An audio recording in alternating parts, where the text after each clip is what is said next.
सादर नमस्कार, सादर जय जिनेंद्र। क्षमा न्यूज चैनल कहीं भी कभी भी सही और सकारात्मक समाचारों के लिए देखना और सुनना न भूलें। साथ में आपसे विनम्र निवेदन है कि यदि आपने इस चैनल को सब्सक्राइब नहीं किया है तो कृपया अवश्य कीजिए और शेयर और लाइक करना ना भूलें। आज एक महिला हार देने, महाराज जी हार ले लो। अब अपना तो काम, आलू खाते हैं महाराज, रात में नहीं खाते। अलका जी सामने खड़ी, दिन के सामने की बात है।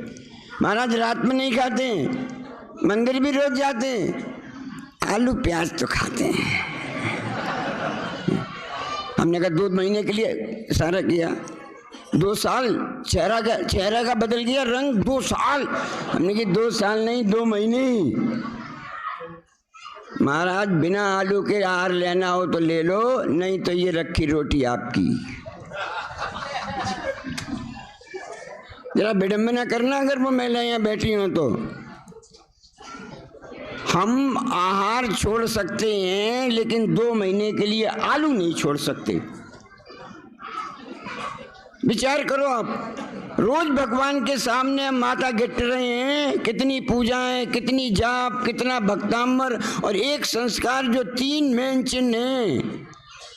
डॉक्टर बनना है तो फिजिक्स केमिस्ट्री बायोलॉजी चाहिए, इंजीनियर बनना है तो फिजिक्स केमिस्ट्री मैथमेटिक्स चाहिए, अगर परमात्मा बनना है तो ये 3 लक्षण चाहिए चाहिए चाहिए। या तो कह दो मैं परमात्मा बनना ही नहीं।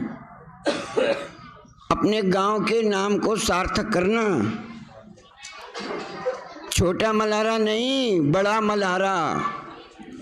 समय सार की पहली गाथा में कुंद कुंद आचार्य ने एक शब्द प्रज्ञा बंधित्व सब सिद्धे दुमलम गड़ो पत्ते वो छामी समय पावड़ बेसरणो केवली बढ़ियम ममलम। किस आत्मा का बखान करने जा रहा हूं? अमलम, जो मल रहे थे इसलिए बड़ा मल रहा। कैसा? बड़े मल को हरने वाला। बड़ा मल कौन सा? 2 प्रकार के मल, एक घातिया मल, एक अघातिया मल। बड़ा मल घातिया कर्म, छोटा मल अघातिया कर्म। जब तक घातिया और अघातिया कर्म का नाश नहीं होगा तब तक बड़ा मलहरा में रहना सार्थक नहीं होगा। कम से कम सार्थक कर पाओ तो न कर पाओ, लेकिन प्रयास तो करो इसके लिए। निर्माण बहुत हो रहे, निर्माण होना चाहिए। आज आप देखो कहीं भी खुदाई होती है, प्रतिमा कौन सी निकलती है? अगर 100 प्रतिमा निकले पूरे देश में तो 95 जैन प्रतिमाएं होंगी, 5 दूसरी प्रतिमाएं होंगी। इतनी अगर ये पिछले समय में प्रतिमाएं न बनी होती और न गढ़ी होती तो आज निकलती कहाँ से? इसलिए मंदिर का निर्माण तो होना चाहिए। दूसरी बात, अगर हम ये कर लें 100-200 साल निर्माण नहीं हो तो 500-1000 साल बाद जब इतिहास लिखा जाएगा तो ये कहा जाएगा 21वीं शताब्दी में जैन इतने गरीब हो गए थे कि उन्होंने मंदिर बनवाना ही छोड़ दिया, उनके पास पैसा रहा ही नहीं। इसलिए निर्माण होना चाहिए, लेकिन निर्माण के साथ साथ जो शास्त्र में बात लिखी थी उसका पालन भी होना चाहिए। आज किसी को इसकी चिंता नहीं है कि मूर्ति वो विराजमान करे जो अभिषेक करने का नियम ले। मंदिर और सहस्त्रकूट केवल इसलिए बन रहे हैं कि 10,000 की प्रतिमा 3,51,000 में बिक रही है, और वो रुपया बाद में कहाँ जा रहा है? मैंने 4 दिन पहले कहा था, करोड़ों की संपत्ति इन पंच कल्याणक कलवानों ने इकट्ठी कर ली। ये नहीं होना चाहिए। जिन बिंब दर्शन सम्यक्त की उत्पत्ति में कारण है, लेकिन कैसा जिन बिंब? उसका प्रतिष्ठाचारी कैसा हो, उसका मूर्ति विराजमान कैसा हो, उसके किसके संग सानिध्य में किस साधु के साथ में हो रही है, वो कैसे कर रहा है, प्रतिष्ठाचार किन नियमों का पालन कर रहा है, कौन से हम आचरणों का पालन कर रहे हैं, कितनी शुद्धि है, इन चीजों का भी ध्यान रखना चाहिए। इन सब चीजों को हम भूल गए और हम बड़े स्पष्ट कह रहे हैं आजकल हमने पंच कल्याणों को बिजनेस बना लिया। बिजनेस जहाँ हर चीज में परसेंटेज फिक्स है। पुजारी भी ये आएगा, संगीतकार भी यही आएगा, टेंट वाला भी यही आएगा, वो ड्रेस वाला भी यही आएगा, फलाना भी यही आएगा, और इन सब से हर एक से परसेंटेज फिक्स है कि उतना पहले हमें दे दो तो अगले पंच कल्याण में बुलाएंगे, नहीं तो नहीं बुलाएंगे। इन पंच कल्याणकों से धर्म नहीं होता। एक दूसरी और हमें शक लग रही है, इनने प्रश्न उठा दिया तो। हम मंदिर संस्कारों के लिए नहीं बना रहे, हम अपना मंदिर अपनी बपौती के लिए बना रहे हैं यार। हमारे संग में पंचकल्याणक हुई, हमारी फोटो टांग दो और आचार्य श्री की फोरी टांग दो, उसके बाद हमारे मंदिर में किसी तीसरे महाराज की फोटो टंग नहीं सकती। ये सबसे बड़ा अन्याय जैन आयतनों के साथ होगा। इसलिए हमें लगता है हम काम तो कर रहे हैं, लेकिन जो काम और भावना थी कि हम जैनी बनाएं, ये भावना किसी की रही नहीं। जितनी प्रतिमाएं विराजमान होती हैं, अगर आज ये तय हो जाता है कि हर प्रतिमा करने वाला कम से कम सप्ताह में एक बार भी अभिषेक करेगा, आप जरा देख लेना बड़े मलौरा में कितने लोग अभिषेक करते हैं। आपके यहाँ कितनी प्रतिमाएं हैं? जितनी प्रतिमाएं हैं इतने लोग अभिषेक करने आते क्या? आप रोज अभिषेक नहीं कर सकते हैं, जितने बैठे हैं नहीं अभिषेक कर सकते। कम से कम आज यहाँ बैठे हो और शरद जी ने यह प्रश्न उठाया है संस्कारों की बात, सप्ताह में एक बार अभिषेक जरूर करेंगे, इतना नियम तो होना ही चाहिए, होना ही, कोई मतलब ही नहीं है। पहला काम है देव पूजा, अब पहले ही काम खत्म हो गया। इसलिए मंदिरों का निर्माण तो जरूर हो, लेकिन मंदिरों के निर्माण के साथ साथ हम उनसे प्रतिमा विराजमान कराएं जो ये संकल्प करें कि हम अभिषेक करेंगे तो प्रतिमा विराजमान हो, वरना प्रतिमा विराजमान होने की आवश्यकता नहीं है। मंदिरों की प्राचीनता और परंपरा का इतिहास रखा जाए। जिन्होंने जरा भी शास्त्र पढ़ा है, शरद जी ने पढ़े हैं, स्पष्ट शास्त्र में लिखा है जिन प्रतिमाओं के साथ यक्ष यक्षिणी नहीं है वो प्रतिमा सिद्ध भगवान की प्रतिमा है, और जिस प्रतिमा में अष्ट यक्ष यक्षिणी और अष्ट प्रात्याय बने हैं वो अरहंत की प्रतिमा है। आप 500 साल पुरानी कितनी प्रतिमाएं देख लो, जमीन से जितनी प्रतिमाएं पुरानी निकलती हैं सब में यक्ष यक्षिणी बनी है। उन्हें ज्ञान था कि ये अरहंत की प्रतिमा है या सिद्ध की प्रतिमा है, लेकिन आज प्रतिष्ठाचार्यों ने भी और आचार्यों ने भी इस बात को यक्ष यक्षिणी में स्वीकार नहीं है, इसलिए बनाने खत्म कर दिया। ये मूर्त कला के साथ या परंपरा के साथ खिलवाड़ हो रहा है। श्रवण बेलगोला में आपने देखी हो, जहां हम गुलिका जी के घुसते हैं उसमें बगल में एक इधर कमरा है, उसमें सिद्ध भगवान की प्रतिमा है, उसमें अष्ट प्रात्याय नहीं है। वरना जितनी भी श्रवण बेलगोला और मूल बिद्री और दक्षिण में आपको प्रतिमाएं मिलेंगी, चंद्रगिरी के एक एक पर्वत को देख लेना, वहाँ यक्ष यक्षिणी हर एक प्रतिमा के साथ बनी है, इसलिए वो अरहंत की प्रतिमा है। और जिस प्रतिमा के साथ यक्ष यक्षिणी नहीं बनी है वो सिद्ध भगवान की प्रतिमा है। शास्त्रों का अंतर ये था, हमने अपने स्वार्थ में इस अंतर को नष्ट कर दिया। पुराना एक कहावती, करत करत अभ्यास के जड़मत होत सुजान। कुएं रहे नहीं, अब तो बहुत कम है, लेकिन जिनने कुएं देखे होंगे उनकी वो ईंट की जो कोला गराई थी वो रस्सी से भी घिस जाती थी, घिस। काय के निशान पड़ गए कि रस्सी से रोज कुएं से पानी भरा, उस रस्सी से ईंट पत्थर कट गया। ये काय का प्रभाव है, ये कहलाता है संस्कार का प्रभाव। और ऐसे संस्कार अपने जीवन में आने चाहिए। आचार्य शांत सागर महाराज जी से एक ने प्रश्न किया, पंचम काल में मोक्ष तो होता नहीं, आप काय को इतनी कठिन तपस्या कर रहे हो? चार्य चक्रवर्ती पढ़ना।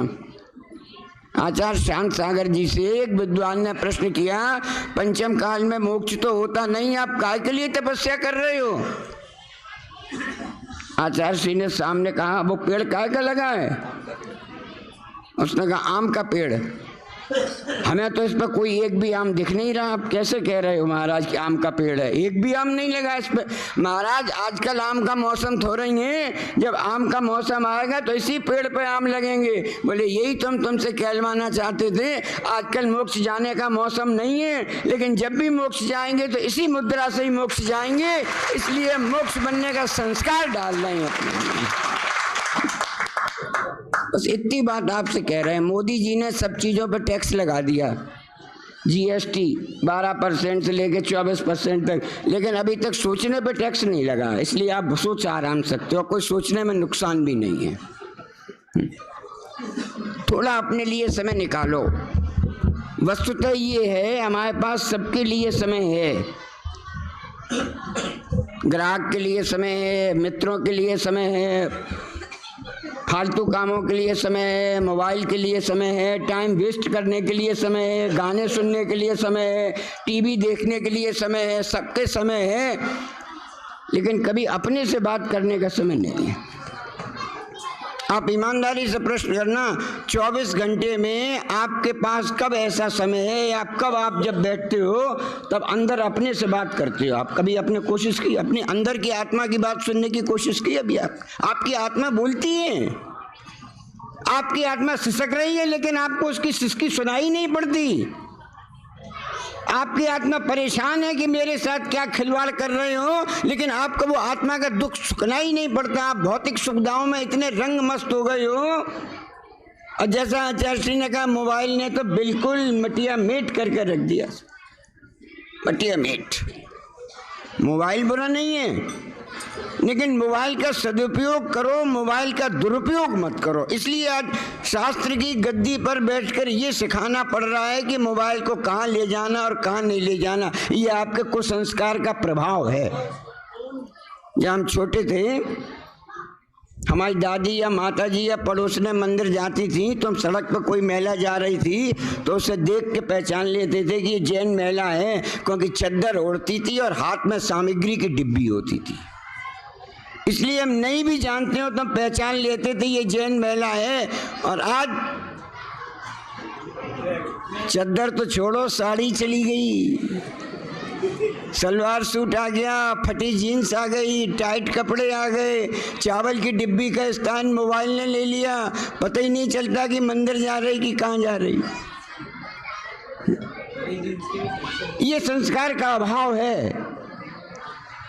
जहां हम भगवान के दर्शन करके भगवान के सामने दासो अहम सो अहम, अहम 3 स्टेज हैं। हे भगवान, आपका दास हूं, जैसे आप हो वैसे ही सो अहम, और उसके बाद अहम नहीं, मैं आत्मा ही हूं और कुछ नहीं। कभी 10 मिनट 15 मिनट अपने लिए समय निकालो। आज से आचार्य जी ने इतने नियम दे दिए, एक आज से 15 मिनट सुबह शाम बैठना सीखो अपने लिए। मोबाइल अलग रख देना, घर वालों को छोड़ देना, बात करनी, अपनी आत्मा की बात सुनना जरा, क्या कह रही है आत्मा। आप बहुत होशियार हो, दूध गर्म करते हो आप, और दूध जब खोलने लगे और किसी काम में लग जाओ, ये लग रहा है कि दूध उफन जाएगा, गैस बटन बंद करने का भी समय नहीं हो, तो जो गिलास में 2 बूंद पानी रखा है, होशियार महिला जरा सा 2 बूंद पानी लिया और ऐसे छिड़क दिया और दूध उफनने से बच जाता है। कितना ओपन, ऐसे ऐसे ऐसे ऐसे ही, अभी निकला 2 बूंद पानी छिड़क दिया, अब गैस बटन कर दो, दूध उफन नहीं जाए इसकी तो इतनी चिंता है, लेकिन आत्मा कितनी खोल रही है इस बात की चिंता है। क्रोध से आत्मा खोल रही है, मान से आत्मा खोल रही है, माया से खोल रही है, कषाय से खोल रही है। हमने संस्कारों की बात ही करना खत्म कर दिया, सिखाने की बात ही खत्म कर दी। हम लोग नियम देते हैं, महाराज जी आपने कहा को नियम कर लिया ये, तो हम क्या अजैनी से आहार लेना शुरू कर दें? किसी से पूछने की जरूरत ही नहीं। अच्छे कोई आ जाओ, आहार दे जाओ। हम इस परंपरा को उचित नहीं समझते। हमारे आचार्य श्री ने बिल्कुल सही नियम ले आया, आजीवन रात्रि भोजन का त्याग हो। 9 बजे के बाद पानी भी न पिए, 7 बजे के बाद कोई खुश्क नहीं चाहे। कहाँ से आया अपने जीवन में ये नियम? तब लिए जब 557 की तपस्या करके आ गए, तब इन्होंने ये नियम लिया कि बिना इसके संस्कारों की बात चलने वाली नहीं है, इसलिए लगाना पड़ेगा। लातों के भूत बातों से नहीं मानते। जितने संस्कार बिगड़ गए हैं, अगर हम इतनी कड़ता नहीं लगाएंगे, कठिनता नहीं लगाएंगे, तो आगे हमें मामला गड़बड़ लग रहा है ना, गड़बड़ लग रहा है। 50 साल डॉक्टरी की क्लिनिक पे बैठ के एक नज़र में पहचान लेते कि होम्योपैथिक दवाई से ठीक होगा, कि आयुर्वेदिक से ठीक होगा, कि एलोपैथिक से ठीक होगा, कि इंजेक्शन लगाना पड़ेगा, या कैंसर की तरह ऑपरेशन ही करना पड़ेगा। आज मैं स्पष्ट कह रहा हूँ, आज पुनः एक शांत सागर की आवश्यकता है। अगर भगवान महावीर के बाद कुंद ने दिगंबर परंपरा की रक्षा की, तो 20वीं शताब्दी में आचार्य शांत सागर ने रक्षा की। और आज बिल्कुल स्पष्ट कह रहे हैं, अगर एक बार फिर किसी ऐसे आचार्य की जरूरत है जो धर्म को धर्म से जोड़ सके, अपने संप्रदाय और पंथों से न जोड़ सके, क्योंकि आज संतवाद और पंथवाद हमारे बीच इतनी बुरी तरह हावी हो गया है कि हमें लगता है वात्सल्य गुण हमारे बीच से चला गया। अभी हम लोग एक जगह गए, माता जी थी हमारी, माता जी हम आहार तो लगा लेंगे लेकिन परिक्रमा नहीं करेंगे। कौन सिखा गया? वो फलाने महाराज आए थे, वो सिखा गए आर्यकाओं की परिक्रमा नहीं होती, आर्यकाओं की पूजा नहीं होती। शांत सागर महाराज के जमाने में होती थी कि नहीं होती थी? और शांत सागर की परंपरा में शिष्य हो और फिर भी कह रहे हो कि आर्यकाओं की पूजा और परिक्रमा नहीं होती। हम चौका तो लगा लेंगे लेकिन परिक्रमा नहीं करेंगे, पूजा नहीं करेंगे। माता जी ने कह दिया तो हम भी आहार नहीं लेंगे। कहाँ से आ गया ये वायरस? कहां से वायरस आ गया अपने बीच में?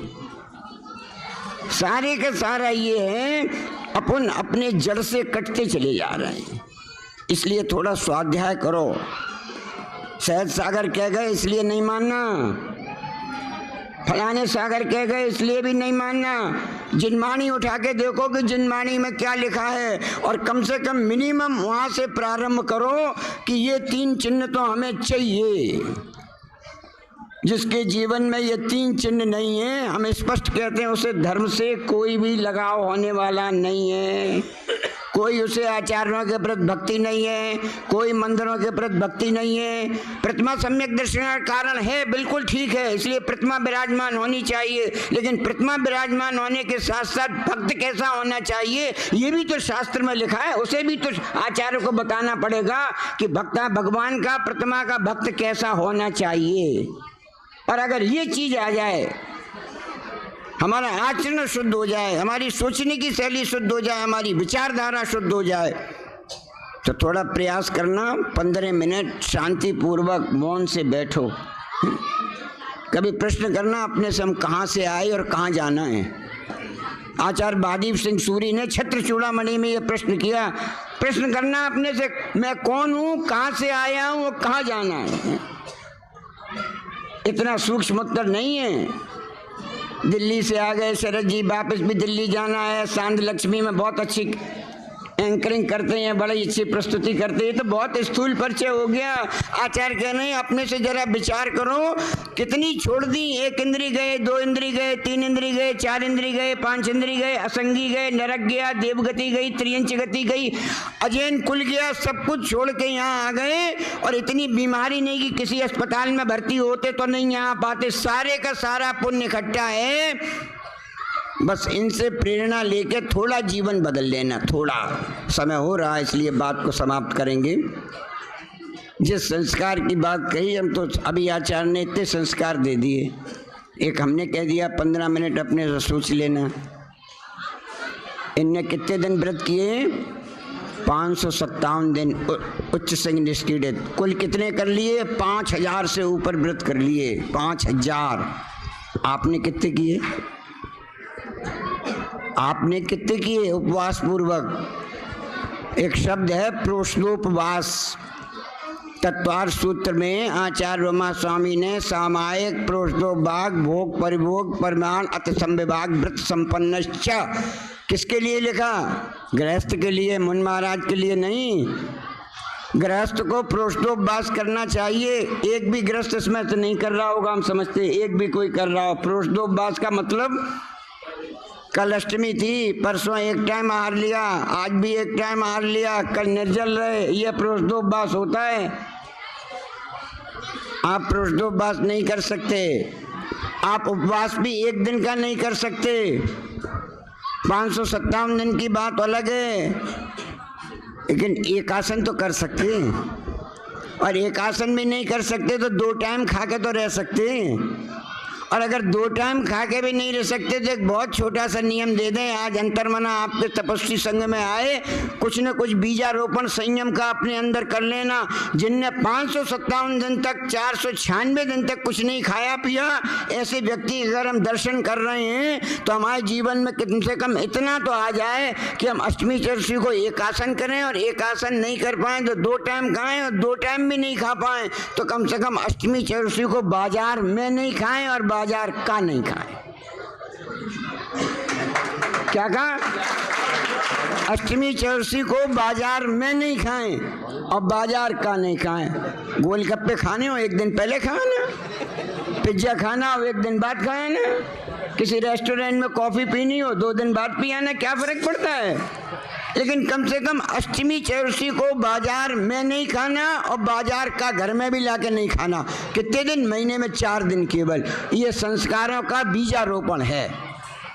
बीजारोपण कितने लोग कर सकते हैं? जरा उठाओ तो हाथ। कितने लोग कर सकते हैं? अष्टमी चतुर्थी को बाजार में नहीं खाना और बाजार का कितने लोग?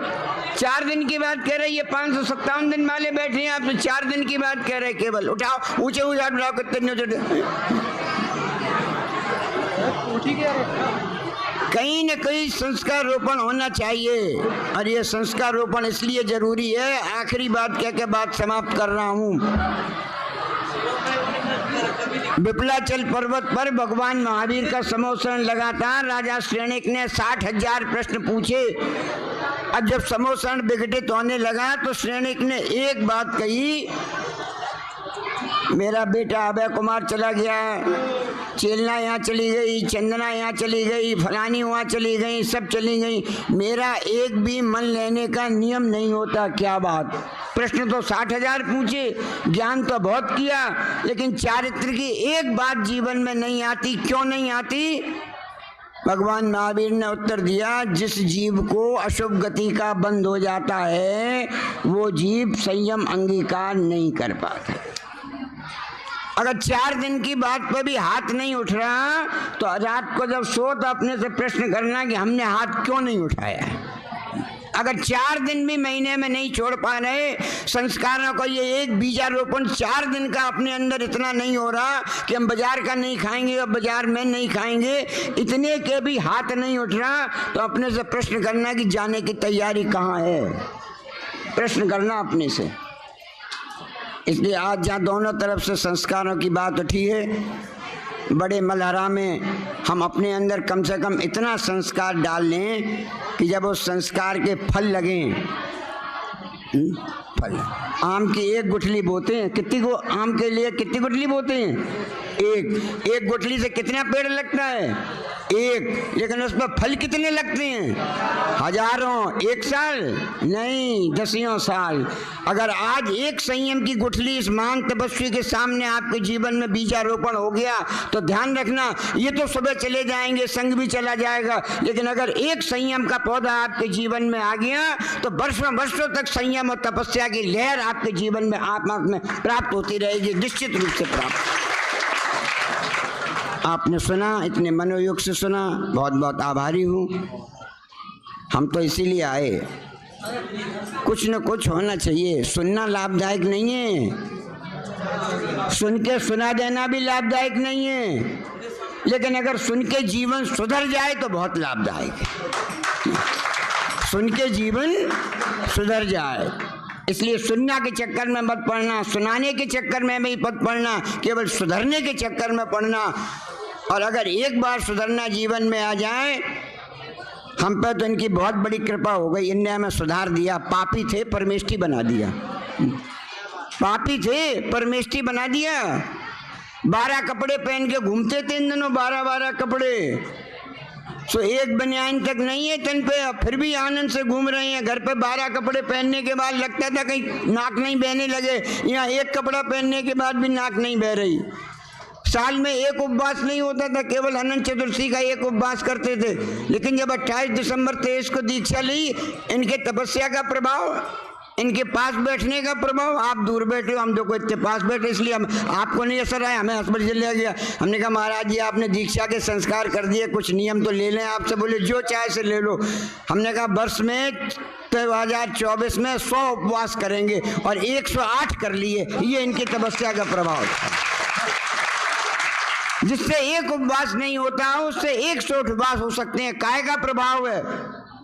बगल में बैठने का प्रभाव, संस्कारों का प्रभाव है, ग्रहण करने का प्रभाव है। यहाँ सुनने सुनाने के लिए नहीं आए, हम तो सुधरने के लिए आए थे इनके चरणों में। अगर सुधरने के लिए आए तो इन्हें देख के अपना जीवन सुधार लिया। अगर आपके मन में भी ये बात आ जाए कि अंतर्मन हमारे नगर में आए हैं और हमें सुधरना है, अगर आज ये संकल्प लग जाए कि हमें सुधरना है तो आपको सुधरने से कोई रोक नहीं क्षमा सकता। न्यूज चैनल पर विज्ञापन देकर धर्म प्रभावना में बने सहभागी।